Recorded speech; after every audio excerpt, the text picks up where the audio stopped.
বন্ধুরা, এই ক্লাসে আমরা বীমার শ্রেণীবিভাগ সম্পর্কে আলোচনা করব। বীমাকে মূলত আমরা 4টি ভাগে ভাগ করতে পারি: ব্যক্তিগত বীমা, সম্পত্তি বীমা, দায় বীমা এবং বিশ্বস্ততা বীমা। তো আমরা অ্যাকচুয়ালি এইসব যে 4টা ভাগ আছে এদের আন্ডারে ক্লাসিফিকেশন আছে। আমরা এই ক্লাসে সেই ক্লাসিফিকেশন সম্পর্কে জানবো না, কারণ আমরা যখন মনে করো জীবন বীমা সম্পর্কে পড়বো তখন গিয়ে আমরা ওইসব ক্লাসিফিকেশন সম্পর্কে আইডিয়া করবো। যখন আমরা সম্পত্তি বীমা পড়বো বা অগ্নি বীমা পড়বো তখন আমরা ওইসব বিষয়ের কিন্তু ক্লাসিফিকেশন সম্পর্কে জানবো। তো চলো আমরা দেখি প্রথমে ব্যক্তিগত বীমা কাকে বলে।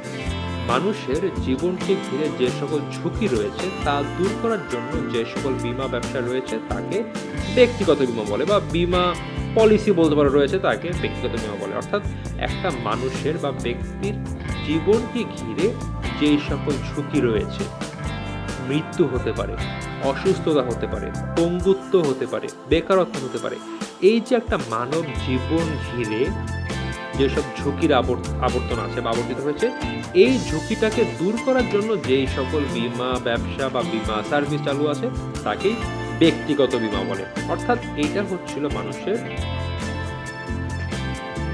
জীবন সংক্রান্ত।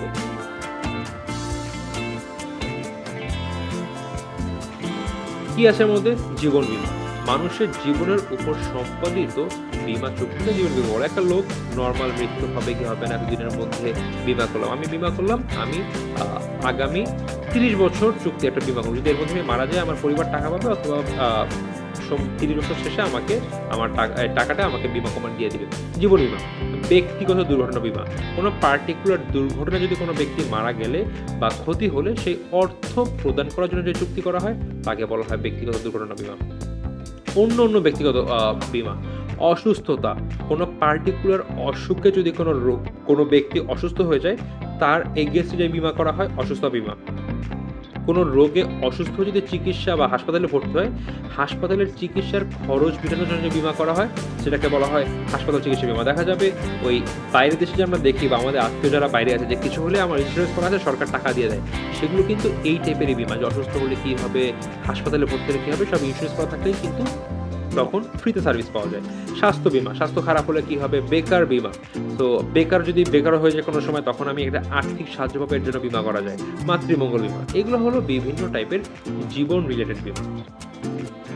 এরপরে আমরা দেখব হচ্ছিল সম্পত্তি বীমা। সম্পদের ক্ষতি হলে কোম্পানি বা ব্যক্তির মানে কোনো সম্পত্তি কোম্পানিরও হতে পারে, একটা ব্যক্তি পর্যায়ে হতে পারে।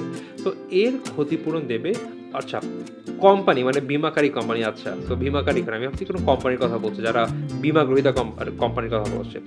তো সম্পদের ক্ষতি হলে বীমা কোম্পানি ক্ষতিপূরণ দিবে, এরূপ বীমাকে সম্পত্তি বীমা বলে। অর্থাৎ আমার অ্যাসেটের ক্ষতি হয়েছে, ক্ষতিপূরণ কে দিবে? বীমা কোম্পানি বা বীমাকারী প্রতিষ্ঠান। কি হতে পারে? নৌ বীমা। নৌপথে দুর্ঘটনার ক্ষতি মোকাবেলায় নৌ বীমা দেওয়া হয়। তো আমরা এখানে একটা সম্পূর্ণ আলাদা চ্যাপ্টার পড়ব যে নৌপথে কোন টাইপের বীমা দেওয়া হয় বা এইসব বীমার ক্লাসিফিকেশন কি আছে আমরা সব কিছু প্রপারলি করব। অগ্নি বীমা। অগ্নিকাণ্ডের মাধ্যমে সম্পদের ক্ষতি হলে যে বীমা করা হয় তাকে অগ্নি বীমা বলে। অর্থাৎ অগ্নি রিলেটেড ক্ষতির জন্য বা আগুনের জন্য যে ক্ষতি হবে, জাহাজে হতে পারে, কারখানায় হতে পারে, বাড়িতে হতে পারে, যেই টাইপের ক্ষতি হবে সেই ক্ষতির হাত থেকে রক্ষার জন্য যে বীমা করা হয় তাকে বলা হয় অগ্নি বীমা। এর বাইরে আরও অন্য বীমা আছে। মূলত এই দুটো একটু ব্রড ক্লাসিফিকেশনের মধ্যে পড়ে, কারণ বেশিরভাগ জায়গাতে দেখা যায় অগ্নি বীমা এবং নৌ বীমা করে। এর বাইরে আরও অন্যরকম বীমা আছে। দুর্ঘটনা বীমা। আমার একটা গাড়ি আছে, দুর্ঘটনা হলে কী হবে দেখতে হবে। যানবাহন বীমা। শস্য বীমা। এই শস্য বীমা গ্রামে হয়ে থাকে যে আমার শস্য আছে, যদি কোনো বন্যায় ক্ষতি হয়ে যায় তোমার আমার টাকা দিয়ে দিবা। কলকবজা বীমা। বিমান বীমা। ঘূর্ণিঝড় বীমা।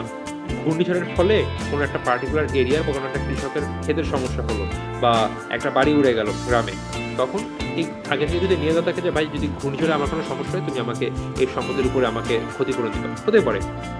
গবাদি পশু বীমা। চৌর্য বীমা। চুরি হয়ে গেলে যে বীমা করা হয়, আমার সম্পত্তি চুরি হতে পারে, হলে যে বীমা করা মানে এর এগেনস্টে বা ক্ষতিপূরণের জন্য যে বীমা করা হয় তাকে চৌর্য বীমা বলে। এটা গেল সম্পত্তি বীমা।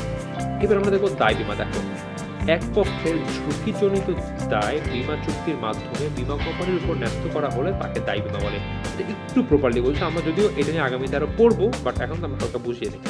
দেখো, যেই সব যদি বাংলাদেশের গার্মেন্টসের কথাই বলি বা এখানে সব এমপ্লয়াররা আছে, অর্থাৎ যারা এমপ্লয়ীদেরকে নেয় বা যারা চাকরি দিয়ে থাকে, ওদের একটা দায় থাকে। যদি এই জায়গায় কাজ করতে গিয়ে কোনো শ্রমিকের কোনো ক্ষতি হয় বা কোনো জীবনের কোনো অসুবিধা হয়, তখন এই যে ক্ষতি, এই ক্ষতিপূরণ কিন্তু এই কোম্পানিকে দিতে হয়। তার চিকিৎসার খরচ, তার ব্যয়বহন, অনেক কিছু কোম্পানিকে দেওয়া লাগে। তো এটা কিন্তু এক প্রকার দায়। যে দেখো, এক পক্ষের ঝুঁকিটা কিন্তু তার না, ঝুঁকি হচ্ছিল ওই যে শ্রমিক কাজ করছে তার। তো ঝুঁকিজনিত দায় বীমা চুক্তির মাধ্যমে, অর্থাৎ অন্য একটা পক্ষের ঝুঁকি, সেটা দায় আমার কাছে।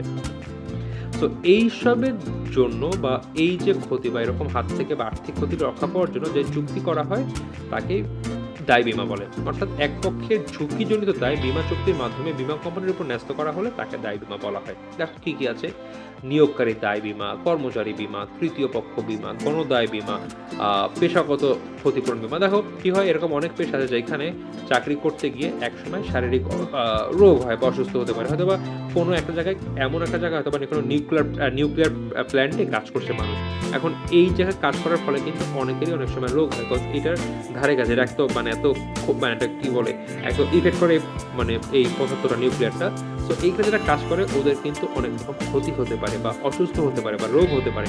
তো এই যে চাকরি করেছে এত বছর, তাদের এখন এই চাকরির জন্য তাদের রোগ হয়েছে, এই বা একটা অসুখ হয়েছে, এটার হাত থেকে বা এরকম হলে এই যে চিকিৎসার খরচ, এটা কিন্তু দায় পড়বে ওই যে নিউক্লিয়ার প্ল্যান্ট ছিল তার যে ওনারটা। তো এর জন্য সেটা বীমা করতে পারে। যদি আমার জন্য কোনো কর্মীর এরকম রোগ হয়ে থাকে, এই কারণে বীমাকারী প্রতিষ্ঠান তুমি আমাকে এই টাকা দিবা, হতে পারে পণ্য দায় বীমা। তো বিভিন্নভাবে এই দায় বীমা সৃষ্টি হতে পারে। লাস্টে হচ্ছিল বিশ্বস্ততা বীমা। কারো প্ররোচনার কারণে ক্ষতিগ্রস্তর হাত থেকে আর্থিক নিষ্কৃত লাভের জন্য যে বীমা করা হয় তাকে বিশ্বস্ততা বীমা বলে। দেখো, এটা একটা জাহাজ হয় কিনা, ছোটবেলা আঁকতে হয়েছে, জাহাজ হয়েছে একটা, কিছু একটা তো হয়েছে, জাহাজ মনে করে একটা। তো এই জাহাজে কি হয়, কন্টেইনার যায়। কন্টেইনার কি, পণ্য যায়। এখন জাহাজের কোম্পানি, তো জাহাজের কোম্পানির কাছে সে অনেক কর্মচারীকে, অনেক ক্যাপ্টেনদের নিয়োগ দিতে তারা জাহাজ নেয়। এখন দেখা গেল ক্যাপ্টেন তার চারিত্রিক সমস্যা, সে কি করলো, আস্তে করে এখানে কিছু কন্টেনার ভিতর থেকে কিছু পণ্য বিক্রি করে দিল, বা পথের মধ্যে তার অন্য লোকদের গিয়ে দিয়ে তার পণ্য দেখার মনে করো ইচ্ছা করে তার কন্টেনার দিয়ে একটা অন্য জাহাজে তুলে দিল অর্থের বিনিময়। করতেই পারে, এরকম বিভিন্নভাবে ক্ষতি হতে পারে। তো এখন যে হলো, এখন দেখো, এই যে একটা কন্টেনার চলে গেল, যে মালিকের গেল, সে থেকে সে ক্যাপ্টেনকে ধরবে না, সে ধরবে এই যে জাহাজ কোম্পানির মালিককে, যে ভাই আমি তোমার জাহাজে পণ্য তুলছি। জাহাজ কোম্পানি বলে, ভাই তুলছেন, এই যে কাগজ আছে সব আপনি তুলছি, বাট আমি যখন আসলাম দেখলাম আমার পণ্য নাই, বা এই যে পণ্য ছিল আমি সব বলে রাখছি এই পরিমাণ পণ্য, আমি নামায় দেখি পণ্যের পরিমাণ কম, আপনার ক্ষতিপূরণ দিতে হবে। এরকম হতেই পারে। তো এটা জাস্ট আমি একটা এক্সাম্পল দিলাম, আরও ভিন্নভাবে হতে পারে। তো এই ক্ষেত্রে কি হচ্ছে বলতো, বিশ্বস্ততার জন্য একটা পক্ষের ক্ষতি হচ্ছে। দেখো, কারোর প্রবঞ্চনার কারণে ক্ষতিগ্রস্ত হলো, অর্থাৎ এখানে এই এক্সাম্পলে কি হয়েছে, ক্যাপ্টেনের প্রবঞ্চনার জন্য এই জাহাজ কোম্পানির মালিকের ক্ষতি হয়েছে। এর হাত থেকে আর্থিক নিষ্কৃতি লাভের জন্য যে বীমা করা হয় তাকে বিশ্বস্ততা বীমা বলে। এর বীমা নিম্ন ধরনের হতে পারে: ন্যায়রক বা আস্থা বীমা, ঋণ বা ধার বীমা, সুবিধা বা বিশেষ অধিকার বীমা। এগুলো আমরা সব আগামীতে, মূলত এই এই টপিকটা আমরা নৌ বীমা থেকে এই টপিক করবো, আমরা তখন বিস্তৃত আলোচনা করবো। তো বন্ধুরা, এই ছিল আমাদের বীমার শ্রেণী বিভাগ। আশা করি তোমরা সবাই বুঝতে পেরেছো। এই ক্লাসে এই পর্যন্তই, দেখা হচ্ছে পরবর্তী ক্লাসে।